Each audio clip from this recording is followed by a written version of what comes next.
वित्त मंत्री निर्मला सीतारमण 1 फरवरी को देश का आम बजट पेश करेंगी। पीएम मोदी के तीसरे कार्यकाल के इस बजट में विभिन्न क्षेत्रों में सुधार और प्रोत्साहन की उम्मीद के साथ ही अर्थव्यवस्था को गति देने और जनता को राहत प्रदान करने की उम्मीद है। लोगों ने बजट को लेकर अपनी प्रतिक्रिया भी दी है। बजट में महंगाई से राहत देते हुए कुछ टैक्स की दरों में कटौती की जानी चाहिए और विशेषतः भिवानी जैसे क्षेत्र में किसी बड़ी औद्योगिक इकाई की स्थापना की अति आवश्यकता है, जिससे शहर का विकास हो सके। एक व्यापारी होने के नाते मुझे सरकार से बहुत सारी उम्मीदें हैं इस बजट को लेकर कि बजट में है ना, सरकार को जीएसटी में जो दिक्कतें हैं उसका प्रावधान करना चाहिए, स्लैब जीएसटी का कम करना चाहिए, आम आदमी को और व्यापारियों को महंगाई से राहत देनी चाहिए। कई चीजों के रेट कम करने की जरूरत है, जैसे दालें हुए, सब्जियां हैं, जिससे आम आदमी को राहत मिल सके और महंगाई से लोगों को राहत मिल सके। सरकार जो बजट पेश करने को जा रही है, हमें उम्मीद है इसमें सरकार जो कृषि यंत्र हैं उन पर सब्सिडी और ज़्यादा बढ़ाए और इससे ऊपर से जीएसटी जो लगी हुई है वो हटा दे,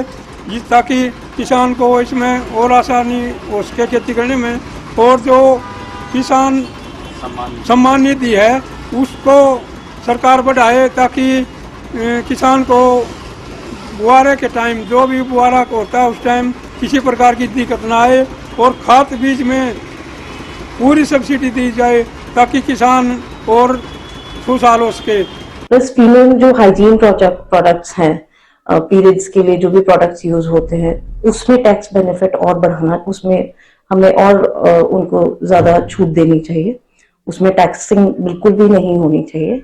इसके अलावा फीमेल्स में कुछ कामकाजी महिलाएं हैं, कुछ घरेलू महिलाएं हैं, तो उनके लिए अलग अलग तरीके की चीजों में टैक्स की छूट दी जानी चाहिए ताकि फीमेल्स अपनी लाइफ को और बेटर कर पाएं। राशन में बहुत सारी चीजों पे जो टैक्स लगाया जाता है वो बेसिक नीड्स हैं, वो डेली नीड्स हैं, मतलब खाए बिना तो नहीं रहा जा सकता है और ये सारा खर्चा फीमेल्स को ही मैनेज करना पड़ता है। घर का बजट कैसे चलाना है, राशन कितना लाना है, तो इस सब में टैक्स की अगर छूट मिलती है, उसमें अगर बेटर प्रोविजंस किए जाते हैं तो फीमेल्स शायद घर को और बेटर तरीके